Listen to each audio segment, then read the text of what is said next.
So, Jonnie. So you see here, one's a professional, one's an amateur. Shut up. Like literally, a second into it. I was pretending to be like an interviewer, but it just didn't work. Okay, but is this weird, as me interviewing you? No. It's fine. Okay.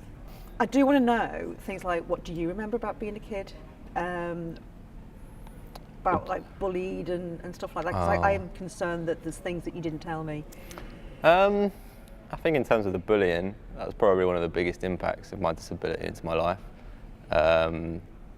Just in terms of, obviously, I never felt different in terms of any other way, in terms of sport. I never got looked at as differently apart from the bullies, but it was more a case of us, kids are kids. It's easy to say this when you're, when I'm an adult now and I can sit there and look back and say, look, it's just kids being kids. It really didn't, affect me that much. If anything, it made me stronger.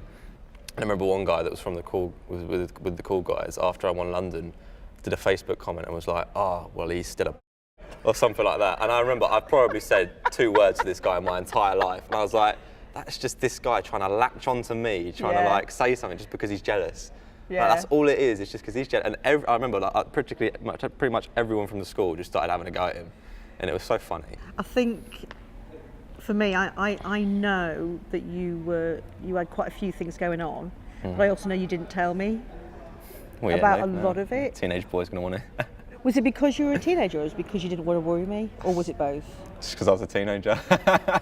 It's more the case, come home from school, and don't say anything, It's just kind of what kids are like, most of them, so, talk about the things that are really necessary, but I suppose the things that weren't really, obviously, that important. You don't have big, deep and meaningful conversations with other boys, do you? I don't need to, It's just, you just get on with it. Yeah. I think my biggest thing with the disability is the fact that I don't think people get this assumption that it affects the kid way more than it does, and it's as simple as that. I think it affects you. I think if you used to ask me right now, when I was ill, when I lost my leg, who did it affect more, me or you? It probably affected you way more than it affected me, and you probably thought it affected me more than it did. Yes, at the time I'd have been upset, and it was a hard thing to go through. But you're a kid. Especially I was 5 years old when it happens, you get over it. Like when you're that young, you don't have enough understanding to really realise what's going on. Yes, you realise something's changed, something's different, but you don't, once you come to terms with that's what's happened, you put that to the side. And I just got on with my life as normal. Yes, there was times where I'm struggling and I'm finding it hard, but I was still me, I was still my person. And I think if anything, if anyone's going to sit there and that found that time the hardest, it would have been you, especially in terms of the fact that I was so close to death. That would have affected you way more than it affected me. Don't cry. So I know so many people, coming in obviously in terms of this sport, I've met so many disabled people. You realise the ones that have been treated differently are way worse. And I can promise you that. If you treat your kid differently, you will make them more disabled. Yeah. And it's as straight as that. If you treat them like a normal kid and make them not an excuse for themselves. Yeah. All right, I can't do the washing up. All right, here's a chair. Go on your knees and do it Do you there. remember that? Of course I do, yeah. Kids will try and use, if I have a disability, yes it's rubbish, but I will use it. I will try and say, I can't do the washing up. And you need to not let that kid use it as an excuse. Yeah. The less that you can give them to take, the more that they're going to come to terms with, okay, how do I get around this? And if you've got to remember that kid one day will be an adult, one day will need to go into the real world, and if you've been there spoon feeding them for 20 years, what do you think is going to happen when they leave the house? They're going to need somebody else to spoon feed them. Exactly. And how do you ever find out what somebody's real potential is? Exactly. If you're not exposed them to situations where they can 100%. show that. This is the bad thing that unfortunately I see a lot because of the fact that I'm involved in Paralympics and I see so many disabled kids. You see the kids that have their mum and dad follow them around everywhere, do everything for them, help them with everything. I know kids that are old enough to drive, can drive, but their parents ferry them everywhere because they almost feel, I think, that they can't do it on their own. Do you think that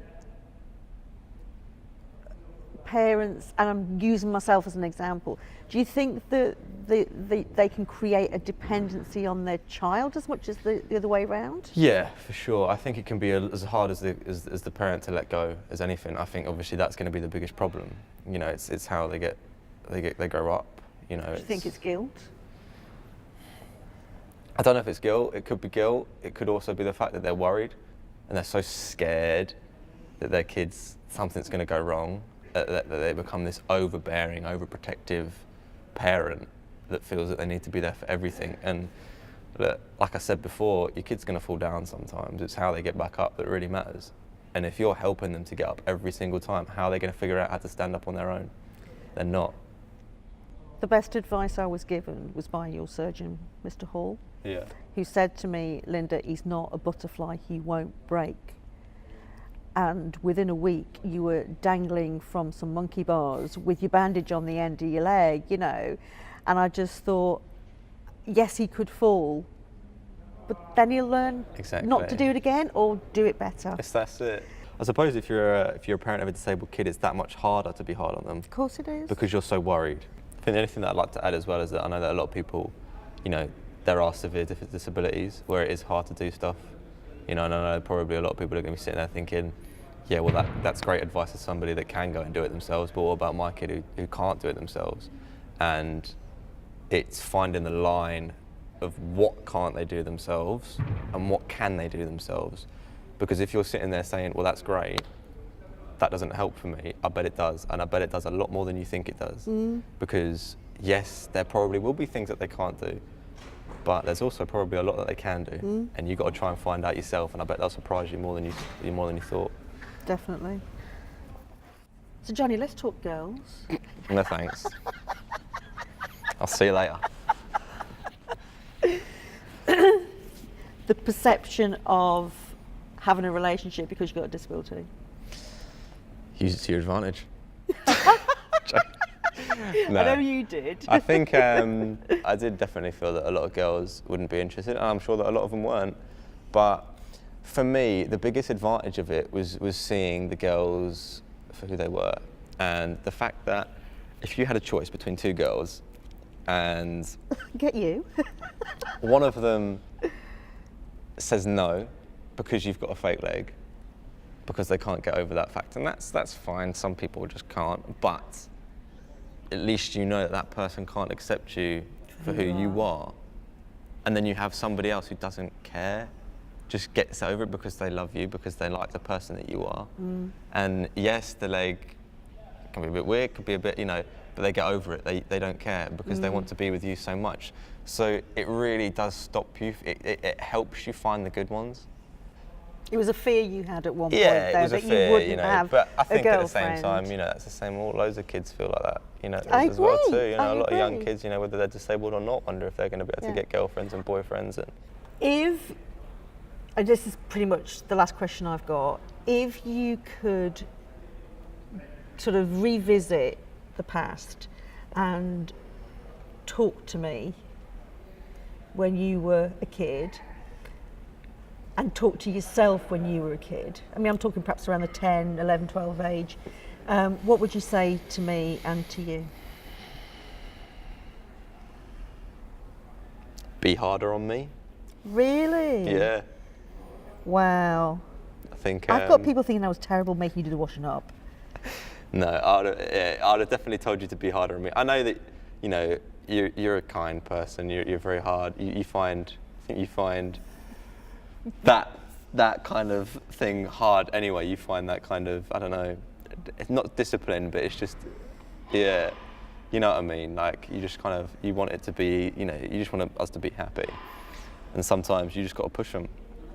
Sometimes they're not going to be happy, and sometimes they're going to hate you for it. And you've got to remember that as a parent, your job's not to be the friend. Your job's to be the parent. Your job's to do your best job to make sure that you let that person into the world ready.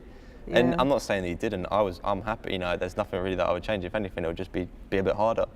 And if I spoke to myself, it would be just a case of life does get better. You know, you're a kid, you put a magnifying glass on everything and you worry so much about things that you feel are important, but you grow up, you realise they're not important anymore.